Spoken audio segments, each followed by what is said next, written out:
Thank you very much, everyone. Good morning, I think, to the majority of you. I know we've got a lot of our colleagues from North and South America on the call, but good afternoon and good evening to everyone else.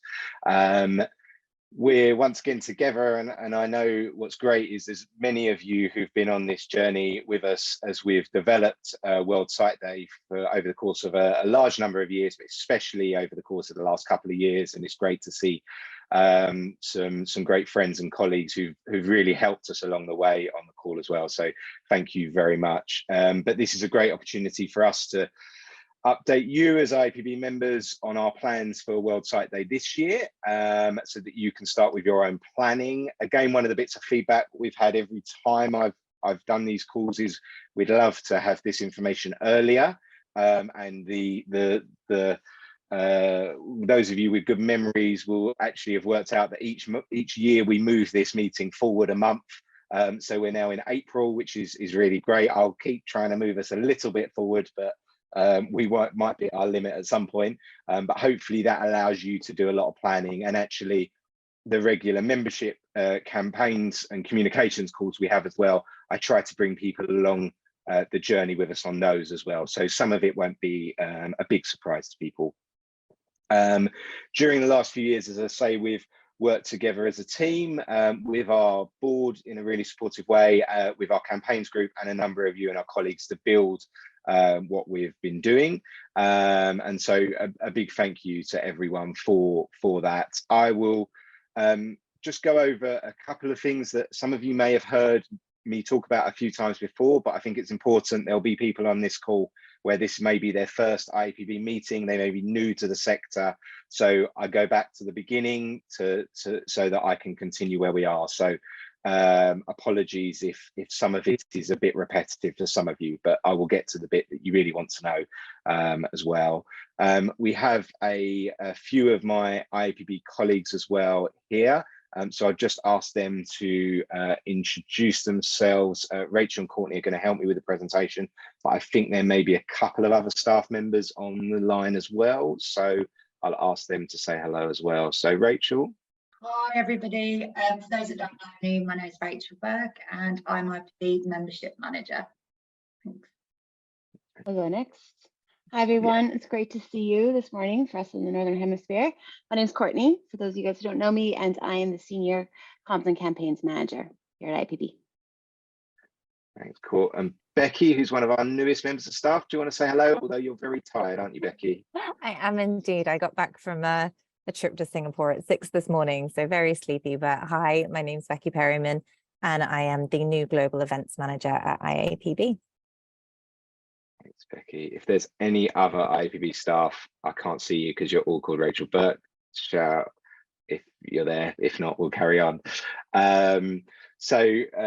Firstly, I wanted to say congratulations, really, for an award that Love Your Eyes won a couple of weeks ago. Not only was IAPB voted Association of the Year at this year's International and European Association Awards, but Love Your Eyes was voted Best Campaign as well. And it really is a shared celebration to everyone. The judges said the campaign was really visually very attractive, it was well thought out, and it had grown exponentially, which I'll go through in a minute, our growth over the last couple of years, but also that it had a lot of potential left to grow further. And I know some of you who are either on our board or have been along the journey with us as partners know that there's still lots more that we can do. So Love Your Eyes wouldn't be that award-winning campaign without all of your help and support.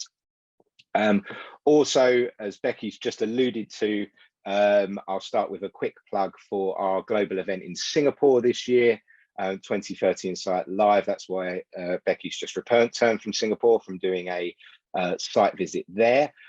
We'd love to see as many of you there as possible. I know some of you have already kindly accepted our invitation to speak on some of our sessions, including Jeff, who's with us, and he's actually going to talk a little bit more about the Love Your Eyes campaign and our campaigning work at the event. We've got a packed agenda, as I say, with 2 sessions on campaigning as well. So it'd be great if some of you are able to attend. Please go online and find out more details. And obviously, if you've got any questions, please let Rachel know. As we start off, as I say, take us back to the beginning for a moment and to remind ourselves what we've built. So Love Your Eyes is our global campaign for accessible, available and affordable eye health for everyone by 2030. The campaign is our outward public face of the 2030 Insight strategy. So the strategy has obviously been built by the sector and for the sector. The Love Your Eyes campaign is an outward facing element of that strategy. It supports the work of our global advocacy. It's underpinned by the work of our knowledge team to ensure that we're always grounded with fact. Love Your Eyes is that base. It's what we're building upon, and that won't change for some time to come. And the Activate pillar of the 2030 Insight strategy is all about driving consumer and market change. It calls upon the sector to campaign on a new level, to tackle negative stereotypes, to build public and private partnerships, and to create the right regulatory environment. And therefore, from a campaign perspective, we aim to engage the public, to mobilise the corporate sector, and to empower the NGO sector, especially smaller organisations. The Love Your Eyes campaign that won that award has those actions of available eye health, accessible sight tests and affordable glasses. And what we hope is we've shown over the past few years with the growth of the campaign that it can be a campaign that's activated more than once a year. So more than just World Sight Day. It can encompass much of what we do, whether that be with public health promotion, garnering political commitments or making policy and systems change. And at the heart of it is the work that we as an IAPB Secretariat lead in terms of advocacy, policy and campaigning, with the importance of core data, evidence and knowledge. And the campaign provides our members with something they can use to activate against, but also provides a space, we hope, for you to do your own campaigns that maybe work alongside or fit alongside. And I know many of you, especially those from larger organisations, have campaigns teams or comms teams that do fantastic work. And so what we hope is we build something that's really additive to the work and that people can work together with, but also you can go and do your own things. And we've never kind of been in a place where we say, this is what we do what we're telling you to do, or don't do it. What we're saying is join us and let's all increase the conversation. And that all fits perfectly with our 2030 Insight strategic aims. So we hope that we give that opportunity to build. World Sight Day is the obvious pinnacle of the campaign each year. It's the major tentpole, as I describe it. But as I said, we hope it is something that people can activate on all year round.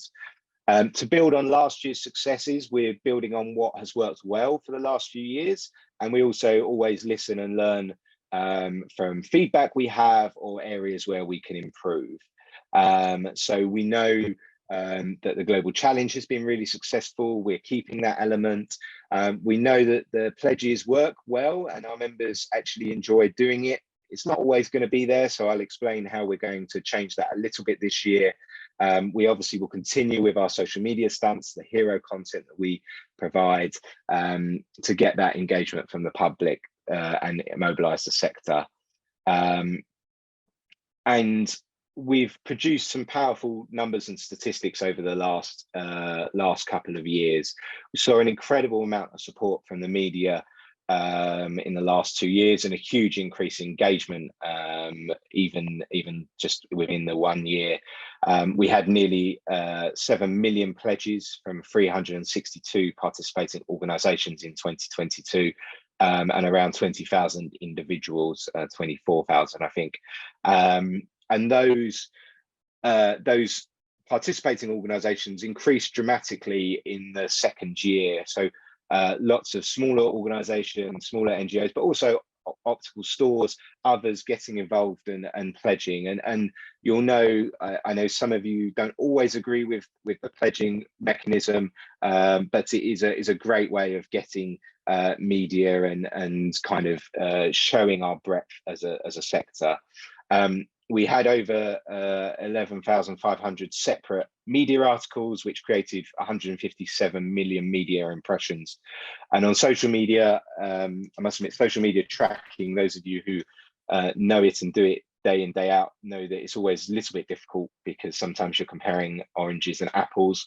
But we try and have kept everything the same, apart from the social media moguls who changed their algorithms. But we estimated that last year we had over 200 million social media impressions. On our website, the number of unique visitors we get has grown hugely. We had 165 unique visitors last year. As a bit of context, kind of what does that mean? Well, in World Sight Day 2021, sorry, in the Saturday and Sunday before World Sight Day in 2022, sorry, we had 30,000 visitors visit our website in 2 days, the weekend before World Sight Day. That is more than the entire month before World Sight Day 2021. So huge increase in the number of people coming to IAPB as the home of World Sight Day. And the resources that we've always had to download continue to be of great use. Over 20,000 resources downloaded from our website, including almost 6,000 of the education pack, showing that kind of its use in schools and education environments is increasing. A new figure that we looked at this year was the advertising value equivalency, so AVE. This figure is the figure that's calculated by the advertising rate of print and web content that we got across the year in 2022. It doesn't include broadcast media, so it's on a lower side of a total estimate. But from last year, the value of the Love Your Eyes campaign was at $57.4 million US. So that's how much you'd have to spend to get the value of that positive coverage. We know, obviously, we've done a great job in kind of building those numbers, getting those media impressions, but we know it's not just about that. And so we can speak confidently about those numbers, but we know what we need to do to show you and others is really change what we're doing. And so we have our theory of change that we've built over the last couple of years, which I'll show you in a minute, and show you where the levels of these numbers, what they're meaning. As I, again, have spoken about previously, it's really important to do what we do and in a language that the public can understand. And so we carried out our social listening exercise and research a couple of years ago to help inform how we talk about things. And it's good to remind ourselves of that every year, why we talk the way we do, because it's the way that people listen. And the conversations that go on in the general public, and the real importance of that in what we're doing and the audience we're targeting. For those of you who don't know, when we did that research, that we saw that there was a big gap with how the sector speaks compared to how consumers speak. And the social listening showed us that people are quite excluded by the language that is currently used around eye health because it's far too specific. So, for example, people don't use the words eye health or refractive error when talking about the issues they have. They say they've got a problem with their eyes and they need glasses. Now, we learn from that. And there is an element where sometimes we need to reclaim things. So sometimes there are reasons we use specific words, and that's important as well. And we did a lot of research actually more recently on the work that the mental health lobby have done globally to position mental health in a way that has really changed the dial on these things. And what they looked at was that people didn't talk about mental health either. They talked about a load of other different things. And so they kind of reclaimed the words mental health and have really educated people on that. And actually that's something we need to do about eye health. So we're always learning about how we use our language, especially when we talk to the public, to try and use less technical language and make our language more accessible to gain that broader public appeal. So in terms of the theory of change I just mentioned, as we continue to build the campaign, we go back to it every year to check that the strategy, the tactics, the purpose and the outcome is right, and we're sticking to what we're doing. Those of you who've been here from the very beginning and I can see on my screen Sandy, who is one of the first people who I spoke about this to when I joined IAPB a couple of years ago, will remember some of the things here that we talked about. But we have our strategy to really create that right environment for eye health to increase consumer demand. We want more eyeballs and more engagement. So we do that through political and society pressure, messages from businesses via advertising, the social media and mainstream media content that I've mentioned.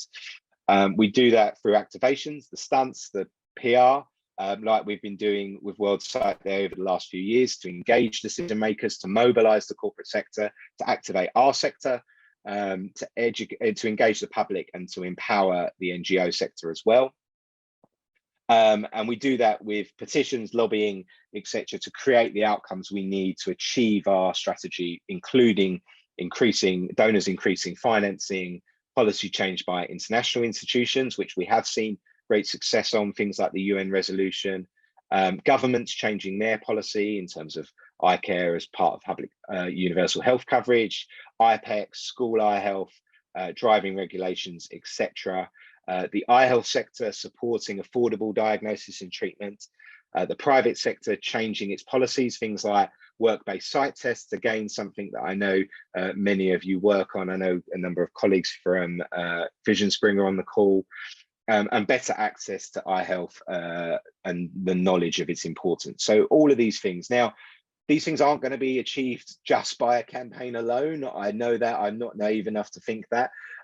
We've got a lot of work and lots is going on elsewhere, but this is where we feel we can make a difference in terms of what we're doing with our campaigning work. And actually, I had a version, and those of you who are on our communications calls will have seen a version of this that is color coded. I must admit, it's very, very inaccessible, so I've stopped using it. But if we were to color code these things red, amber, and green for what's working and what's on its way and what hasn't started yet, you see that in the tactics area, we're kind of turning things green or amber. In purpose, there's a little bit of green and more amber there. In outcome, it's more red, but there's a couple of greens and a couple of ambers. We're kind of getting there. So we're only kind of 2 years into this, but we're already seeing change in terms of what we're doing. But there's still lots of work to be done, and that's with your help we'll continue to grow the campaign, because we know this is where we need to move the dial this decade to achieve what we have set out to achieve. So I'll go through those, or my colleagues will go through those when it comes to our challenge and pledges in a moment, and how we're going to do that. But one of the bits of feedback we received from some of you was that we also really important to start showcasing more of the patient voice, the human voice behind what we're doing. So not just facts and figures, but hearing about people's own experiences. We tried that, we tested that last year with Lowry Moore, the young British girl who talked about the stigma and the stereotyping she received around wearing glasses, and we received great media coverage for her last year. So we're going to see a little bit more how we can do that. But we also know it's important to keep the campaign streamlined and to align it with our wider work.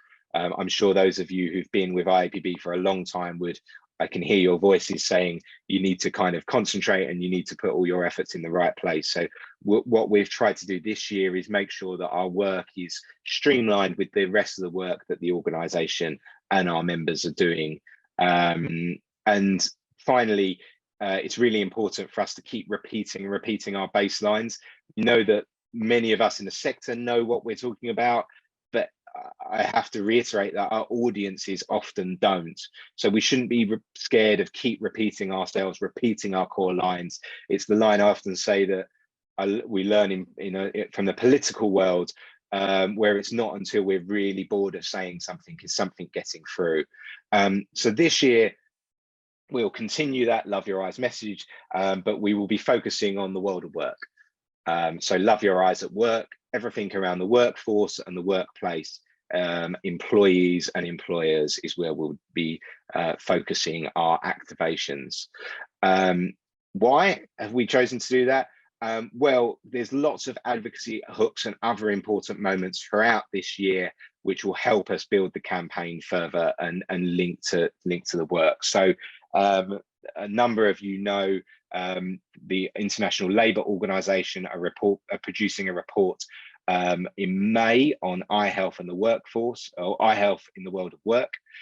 So that will be a real kickoff moment. It'll be a really important document that will make that international link from the ILO between eye health and the importance to the workforce. So we want to use that as a real hook to push the campaign out throughout the rest of the year. So that at the moment, the dates have changed on this. So those of you who have this date written down, I'm going to give you a new date, but a warning, health warning, these dates do change. At the moment, we're hoping that report is released on the 30th of May. It was the 17th, but we're looking at the 30th of May now. The final draft is going to be submitted to us next week, and we'll be producing a load of other things alongside for the Love Your Eyes campaign. We're in talks with the UN Road Safety campaign on doing some work with them later in the year as well. So we're hoping to pick up that, especially in terms of drivers in the workforce.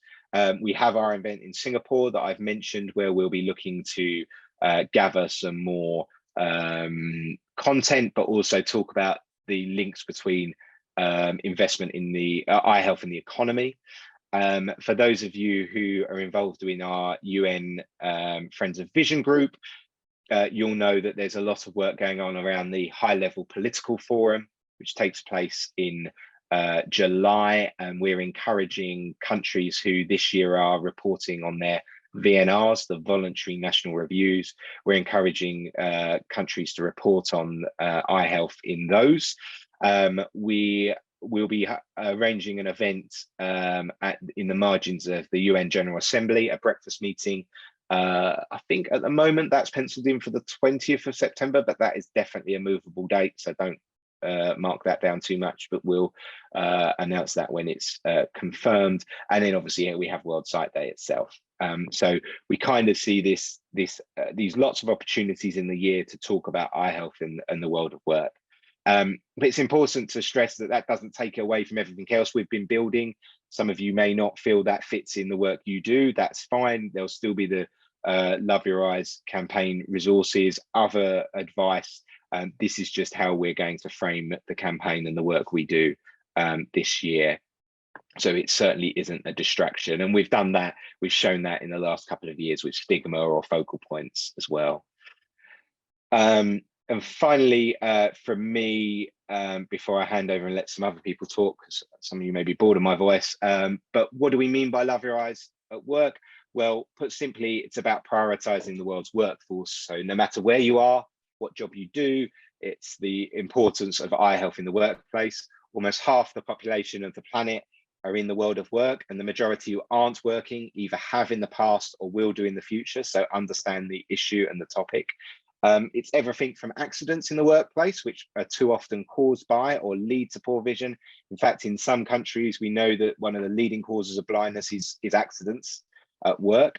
So it's all of that. And there are the obvious links between productivity of organizations, which we know is greatly improved when sight is prioritized for the workers. And some of you kind of, I'm more than preaching to the choir, because this is your day jobs and this is what your organizations are solely based around. So I'll hand over to Rachel and Courtney to guide you through this year's activities, and then we'll have the opportunity for questions and comments. Rachel. Thank you, Simon. Okay, so we'll once again ask for pledges, but this will be the last year that we will do that, and so we want to go out with a bang. So just 2 years ago, we had the target of 1 million, and this year we want 10 million sight test pledges. We're going to extend our ask to members to enable them to be able to plan further in advance. And we'll be encouraging you and others to pledge not just the tests that you do, but those also in the workforce. This could be within your own organisations, which, as Simon said, we already know that a lot of you do. So we'd love to hear from you and tell us what you're doing in your workplaces or best practices in your region. Next Thank you. Our global challenge this year will focus on prioritising the eyes of the world's workforce. As with previous years, we'll be encouraging partners and members to host screenings in workplaces around the world. And for those of you who are unable to host screenings, we'll encourage you to engage colleagues in your own workplaces in understanding the importance of their own eye health. So through owned initiatives or with the help of our work pack, World Sight Day will be a great opportunity to remind staff of best practices to protect their eyes, the legal rights that they have, and to remind them of the importance of looking after their eyes and getting their eyes tested regularly. And as Simon has already said a few times today, Love Your Eyes is the base that we continue to build, and we'll have a few updated versions of our usual packs and toolkits, including the member pack and the school pack, and we'll be producing an updated version of the workplace pack as well. So this will all be alongside our Love Your Eyes glasses, which was a huge success in 2022, and we hope that it will continue to be a prop that people can use around the world and get involved and spread the message about Love Your Eyes. So we're doing all of this on social media again with this year, and we plan to expand the digital platforms that we're using. So now I'm going to hand over to Courtney to talk a little bit more. Great. Oh, excuse me. So again, we'll be bringing the photo competition back this year. So this is our 8th year of celebrating the photo competition. It continues to be a popular component of World Sight Day and attracts thousands of images from all around the world, and the quality of submissions just continues to get better each year. The format of this year's competition will be relatively the same as the last couple of years, with a panel of high-profile judges that will go through a couple rounds of voting until we finally select an amateur and professional photo of the year. We hope to do something special with our finalists this year, but we'll announce those plans in the coming months. Next slide, please, Simon. A number of our initial campaign resources, including posters, social media assets, logos, are all available online now. Having these assets available is something that we've been trying to do earlier and earlier, as Simon mentioned earlier, because we know how important it is in your planning to get these pieces. We have initially created resources that you can use year to year, like we've intentionally done that, so that you don't have to go back and start redesigning everything every year. So those are all there. I encourage you to go to the website now and check out what's available to you. And next slide, Simon. And again, as Simon mentioned earlier, the amount of media that World Sight Day attracts each year is increasing dramatically. It's a great hook for your own media activities, and we encourage you to think about how you're going to use both traditional and social media on your channels this year. Our resources to support you with your media outreach, they're already available online as well. So visit the IAPB website for the World Sight Day pages. They have things in there. The media pack includes stuff like media tips, key messages, spokesperson talking points, and there's even a draft press release in there. If you want any help or support with your media outreach, please let us know. We'd love to know what you're doing and is where we can offer some support. And that's it for me. So I'll hand you back to Simon. Thanks, Courtney.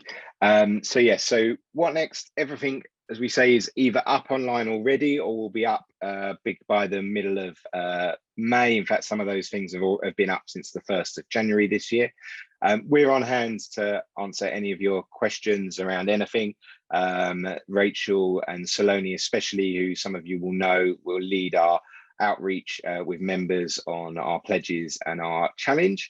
But if you ever need anything, please let us know via our emails or any other ways. But also, we'd love to hear from you now. So if you have any questions or comments, please let us know. Raise your hand and we will come to the many Rachel's out there, or type it into the chat, which I haven't been able to see since I had my screen shared, but I can now see.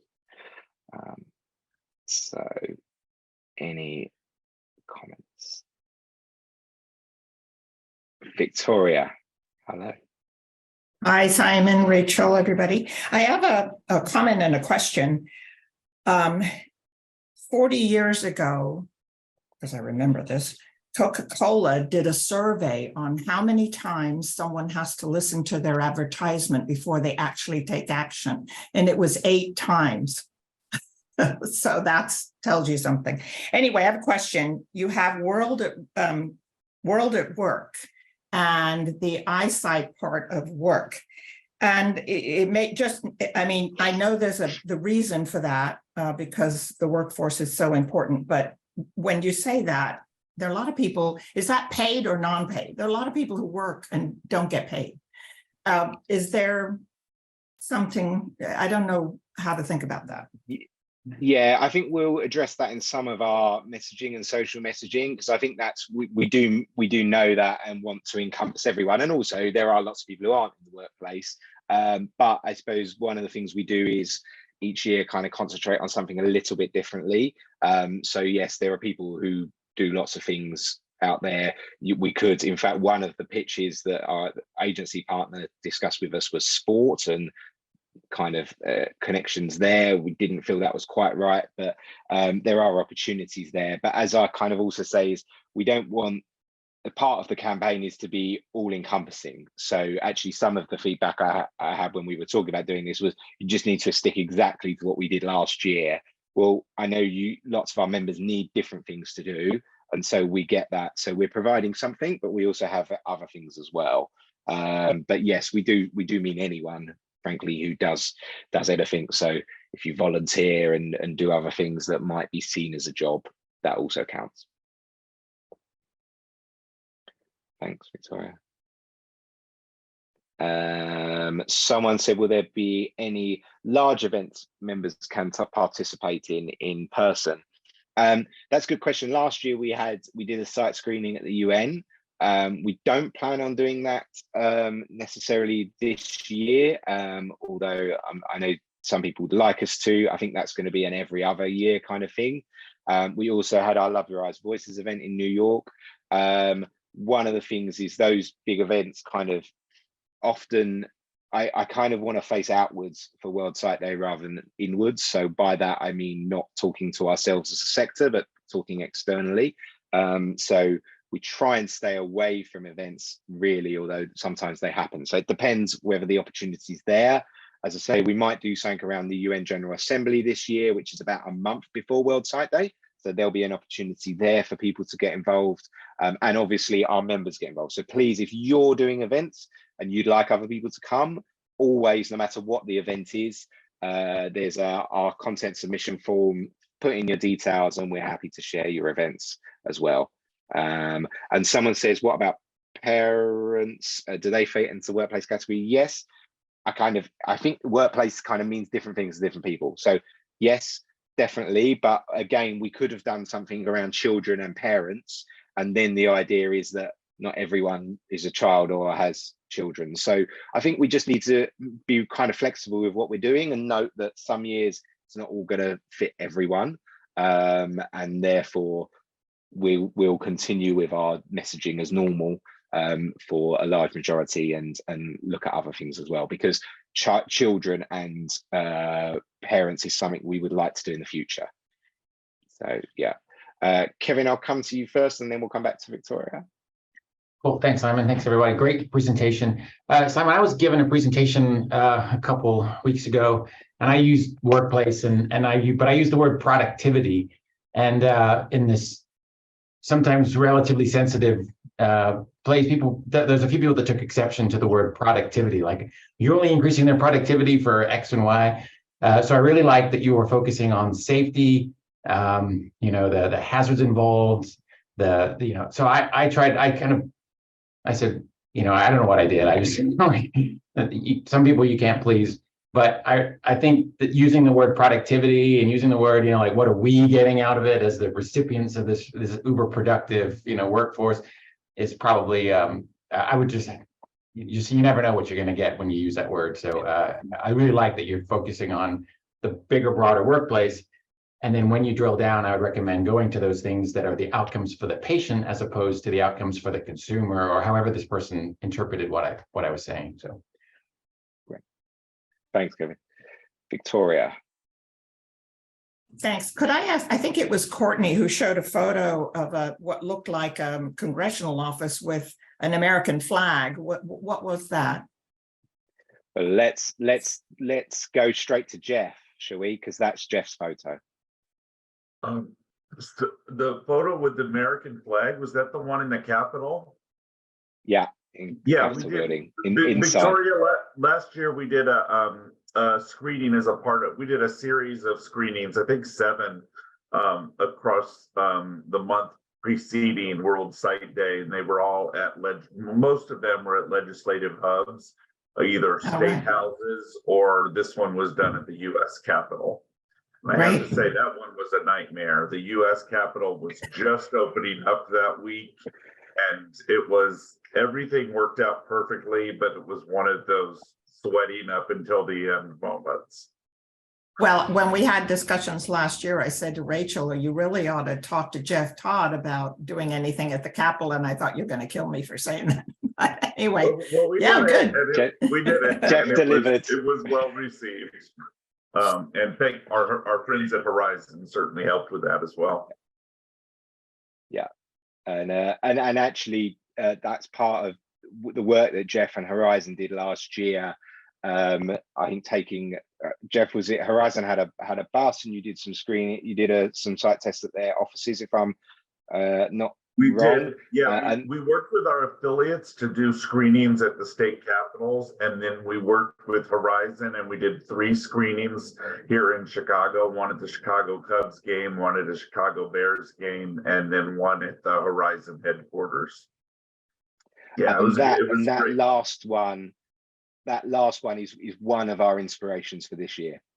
So I think that's a great idea, Simon. I mean, we did this event and we must have screened, and these are all employees of a pharmaceutical company who have eye care and have access.